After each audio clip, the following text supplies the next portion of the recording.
আসসালামু আলাইকুম বন্ধুরা, কেমন আছো সবাই? আজকে তোমাদের জন্য নিয়ে এসেছি একটি খুবই দারুণ গল্প। গল্পটি হচ্ছে মূলত একটি মেয়ে জয়া সম্পর্কে। সে হচ্ছে অ্যাক্টিং করতে খুবই পছন্দ করে। তো একদিন হয়েছে কি, সে একটি থিয়েটারে অ্যাক্ট করতে যায়। তার এই অ্যাক্টিং সম্পর্কে মাইকি নামের এক ছেলে একটি রিভিউ লিখে। আর সেই রিভিউতে জয়ার সম্পর্কে তেমন ভালো কিছু আসে নাই, যার জন্য জয়া খুবই রেগে যায় এবং সে একটি প্ল্যানিং করে যে সে মাইকের কাছ থেকে একটি প্রতিশোধ নেবে। তো সে প্রতিশোধ নেওয়ার জন্য সব কিছু প্ল্যানিং করে ফেলে। তারপর সেই অনুযায়ী কাজ করায়।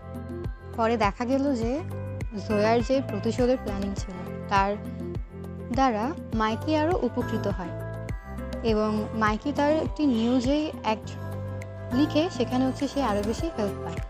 অবশেষে মাইকি এবং জয়া তারা খুব ভালো বন্ধু হয়ে যায়। পুরো গল্পটি মনোযোগ দিয়ে শুনবে, ঠিক আছে?